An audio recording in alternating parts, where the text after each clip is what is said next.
दोस्तों, बिहार में land survey चालू हो चुका है। लैंड सर्वे को लेकर बहुत सारी भ्रांतियां चल रही हैं। सही जानकारी किसी को नहीं मिल पा रहा है। हालांकि राज्य सरकार अपने स्तर से इसको लेकर सभी ब्लॉक और गांवों में सूचना जारी कर रही है। अपने अधीनस्थ कर्मचारियों को इसके प्रचार प्रसार में लगा चुकी है। लेकिन कुछ ऐसे बातें हैं, कुछ ऐसे मुद्दे हैं, कुछ ऐसे सवाल हैं जिसका जवाब सभी बिहार के निवासी जानना चाह रहे हैं। चाहे वो अभी बिहार में रह रहे हो या फिर नहीं रह रहे हो। यदि बिहार में उनका एक छटाक भी ज़मीन है तो उनको यह सब जानकारी चाहिए कि आखिर यह लैंड सर्वे किस प्रकार किया जा रहा है, इसके लिए ज़रूरी कागजात क्या चाहिए, इसका प्रोसेस क्या है। तो बहुत सारे सवाल हैं। इन सभी सवालों को सभी बिहारवासी जानना चाह रहे हैं। आजकल बिहार का सबसे हॉट टॉपिक अगर हम लोग बात करें तो यह लैंड सर्वे ही है। दोस्तों, आज से कुछ ऐसे एपिसोड में बनाऊंगा जिसमें बिहार में हो रहे लैंड सर्वे के बारे में कुछ महत्वपूर्ण जानकारियां हर एपिसोड में दी जाएगी। मसलन कि वंशावली आप कैसे बना सकते हैं। वंशावली को लेकर काफ़ी सवाल हैं, लोगों में काफ़ी कन्फ्यूज़न है कि आखिर वंशावली बनेगा कैसे, कौन बना सकता है, उसको लेकर काफ़ी सवाल हैं। साथ ही साथ चूँकि पहले ज़माने में सभी ज़मीनें जो होती थी हमारे दादा परदादा के नाम से हैं, तो ऐसे में बहुत सारे लोगों में, बहुत सारे घरों में जो बंटवारा हुआ है वो मौखिक ही है। तो आखिर बंटवारा का क्या नियम लागू किया गया है, किस प्रकार के पेपर बंटवारा में मान्य होंगे, इसके अलावा अगर आपके पास कागज़ नहीं है तो क्या होगा, कौन से कागज़ चाहिए, कब तक के अपडेट कागज़ है। बहुत सारे सवाल हैं ज़मीन के सर्वे, लैंड सर्वे को लेकर। तो हर एपिसोड में हम लोग कुछ महत्वपूर्ण टॉपिक को शामिल करेंगे। आज के इस एपिसोड में हम लोग बात करेंगे वंशावली को लेकर। चूँकि लैंड सर्वे का जो सबसे पहला काम है वो है वंशावली। वंशावली किस प्रकार बनेगा, कौन बनाएगा, कौन जारी करेगा, पूरा प्रोसेस मैं आपको इस वीडियो में बताऊंगा। बहुत ही आसान तरीके से हर कोई समझ सकता है। इसलिए इस वीडियो को यदि आप बिहारी हैं और बिहार के लैंड सर्वे से आपको मतलब है, कोई भी नाता है बिहार से, तो इस वीडियो को शुरू से अंत तक ज़रूर देखें। यदि आप स्किप करके देखेंगे तो यह जो वंशावली बनाने का प्रोसेस है आपसे हो सकता है कि गड़बड़ हो जाए। तो दोस्तों, मैं निवेदन करूंगा कि यदि आपके पास अभी समय नहीं है तो आप इसे सेव कर लें और बाद में आराम से देखें। तो दोस्तों, सबसे पहले हम लोग बात करते हैं कि आखिर वंशावली बनाने की ज़रूरत क्यों पड़ती है। दोस्तों, आज से लगभग 100 साल पहले बिहार में सर्वे हुआ था। बीच में भी एक सर्वे हुआ था करीब 70-80 साल पहले। तो लगभग जो भी सर्वे हुआ, आखिरी सर्वे, वो उस सर्वे में हमारे दादा परदादा का नाम है। जो सरकारी कागजात है, जो खतियान है, जो खेसरा है, उन सभी कागजातों में हमारे या तो दादा का या परदादा का उनका नाम है सभी का ज़मीन के मूल दस्तावेज में।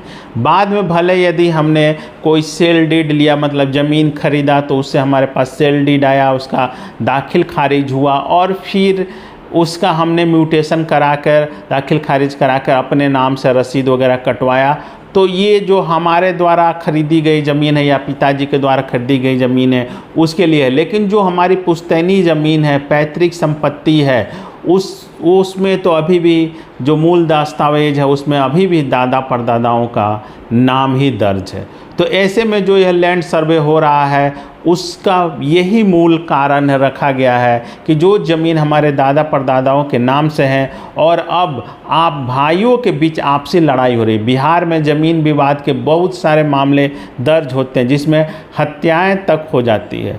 तो ये जो लैंड सर्वे हो रहा है इसका मुख्य मकसद यही है कि ज़मीन विवाद को कम से कम स्तर पर लाया जाए। तो इसके लिए ज़रूरी है कि जो ज़मीन हमारे दादा परदादा के नाम से है उनको सही किया जाए, हमारे नाम से किया जाए। तो उसके लिए सबसे पहले जो ज़रूरी कागजात होता है वो होता है वंशावली, जिसको हम लोग जेनोलॉजी बोलते हैं। तो आखिर यह वंशावली बनेगा कैसे।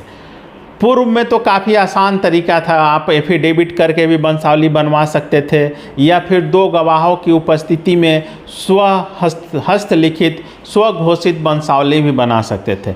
लेकिन अब बिहार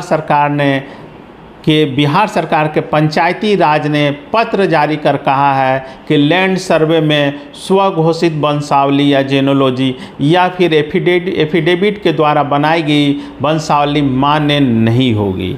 यदि आप बिहार के ग्रामीण क्षेत्र के हैं, पंचायतों में रहते हैं, गांवों में रहते हैं, तो आपको पंचायत सेवक के द्वारा, ग्राम कचहरी के द्वारा जारी की गई वंशावली ही मान्य होगी।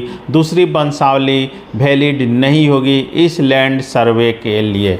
तो यह बिहार के गाँव के लिए बहुत बड़ी जानकारी है, बहुत बड़ी सूचना है कि अब आपको वंशावली ग्राम पंचायत या ग्राम कचहरी जिसको हम लोग बोलते हैं, जिसमें सरपंच होते हैं, ग्राम सचिव होते हैं, वहाँ से बनानी पड़ेगी। तो इसकी प्रोसेस क्या है? देखिए, इसकी बहुत ही सिंपल प्रोसेस है। इसके लिए आपको जो ग्राम सचिव होते हैं उनके नाम से वंशावली निर्गत करने के लिए एक आवेदन पत्र लिखना होगा, जिसमें मूल रूप से आपको लिखना होगा कि सेवा में ग्राम सचिव महोदय, मैं अपनी और अपने परिवार की पारिवारिक वंशावली बनवाना चाहता हूँ। उसमें आपको अपने दादा परदादा, जहाँ से आपका ज़मीन का शुरुआत हुआ है, वहाँ से एक ट्री बनाना होगा, जिसमें आपका सबसे ऊपर दादा का नाम, फिर आपके पिताजी का नाम, फिर आपका नाम, मतलब जहाँ से शुरू हो सभी वंशों की, सभी खूंटों की उसमें जानकारी देनी होगी। और उसको बनाकर, उस आवेदन को लिखकर आपको ग्राम कचहरी में ग्राम सचिव को देना होगा। इस आवेदन के साथ आपको 10 रुपये का आवेदन शुल्क देना होगा, जो आपको कैश देना है। इसमें कोई दिक्कत नहीं है, 10 रुपये का शुल्क लिया जाएगा। ये सरकार के तरफ से ही है, ये आपके स्थानीय ग्राम कचहरी की तरफ से नहीं है। तो 10 रुपये का शुल्क लगेगा। साथ ही साथ यदि आप एक बार वंशावली बनवा लेते हैं और दोबारा फिर बनवाना चाहते हैं, चाहे आपके परिवार से एक बार बन चुका है और दोबारा कोई बनवाना चाह रहा है आपके परिवार में, तो फिर उसे 100 रुपये का शुल्क लगेगा। मतलब पहली बार 10 रुपये, दूसरी बार अगर वंशावली आप बनवाते हैं तो आपको 100 रुपये लगेगा। साथ ही साथ आपको इस आवेदन करने के लिए आपको यह साक्ष्य देना होगा कि आप वहाँ के स्थानीय नागरिक हैं। मतलब आप जिस पंचायत का बनवाना चाह रहे हैं वंशावली, उस पंचायत के अस्थायी नागरिक हैं, इसकी जानकारी आपको देनी पड़ेगी, साक्ष्य देना पड़ेगा। जिसके लिए आप ज़मीन का कोई कागज़ दे सकते हैं, ज़मीन का रसीद दे सकते हैं, कोई रजिस्टर्ड डीड दे सकते हैं, या फिर मैट्रिक का सर्टिफिकेट लगा सकते हैं, अस्थायी निवास प्रमाण पत्र दे सकते हैं। तो इस प्रकार के बहुत सारे कागजात हैं जो आप लगाकर अपनी स्थानीयता का सबूत दे सकते हैं। तो आपको 10 रुपये के आवेदन शुल्क के साथ ग्राम सचिव को एक वंशावली निर्गत करने के लिए आवेदन लिखना है, जिसमें आपको पूरा लिख कर देना पड़ेगा, बनाकर जेनोलॉजी टेबल बनाकर आपको देना है उस आवेदन के साथ। और साथ ही साथ आपको स्थानीय नागरिक होने का एक कोई सबूत देना पड़ेगा। और इसके अलावा 7 दिन के अंदर जो ग्राम सचिव होंगे वो उचित छानबीन कर इसको फॉरवर्ड करेंगे जो सरपंच होते हैं उनको। लेकिन उसके पहले इन्हें जो ग्राम कचहरी होती है उसके नोटिस बोर्ड पर उस आवेदन को लगाना होगा कि यदि जिसमें जो जेनोलॉजी टेबल बनाया गया है, वंशावली जो बनाई गई है, वो सही है, वो गलत नहीं है। 7 दिन के अंदर अगर कोई आपत्ति नहीं करता है तो आपका वंशावली का सर्टिफिकेट 15वें दिन जारी कर दिया जाएगा। इसमें 15 दिन के भीतर जारी करने की बाध्यता तय कर दी गई है। मतलब किसी भी कीमत पर वंशावली आपकी जिस दिन आवेदन किया है उसके 15 दिन के भीतर ग्राम कचहरी के द्वारा जारी कर दी जाएगी। जारी करने का अधिकार सरपंच को होगा।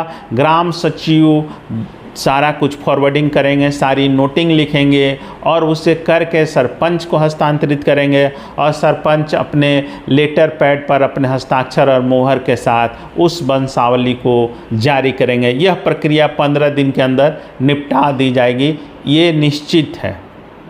तो बहुत ही सिंपल प्रोसेस है। यदि आप भी बिहार से संबंधित है और लैंड सर्वे करवाने जा रहे हैं और वंशावली को लेकर आपको कोई कन्फ्यूज़न है, तो उम्मीद कर सकता हूं कि आपको इस वीडियो से सारी बातें समझ में आ गई होगी। अगर कोई कन्फ्यूज़न हो तो आप कमेंट करके पूछ सकते हैं, मैं ज़रूर आपके सवालों का जवाब दूंगा। अब नेक्स्ट जो वीडियो इस पर आने वाला है लैंड सर्वे को लेकर, उसमें मैं बनाने जा रहा हूं बंटवारा को लेकर। बहुत सारे मित्रों में यह कन्फ्यूज़न है कि आखिर किस प्रकार का जो आपसी बंटवारा पत्र है वो इसके लिए वैलिड होगा। क्या आपसी बंटवारा पत्र जो पहले बनता था 2 पंचों की उपस्थिति में, उसे सरकार मानेगी, या फिर कोर्ट के द्वारा बनाया गया बंटवारा पत्र मानेगी, या रजिस्टर्ड जो बंटवारा पत्र होता है उसे सरकार मानेगी। तो उसको लेकर भी नोटिफिकेशन जारी कर दिया गया है, अधिसूचना जारी कर दिया गया है। तो मेरा अगला वीडियो इसी पर होने जा रहा है। धन्यवाद दोस्तों।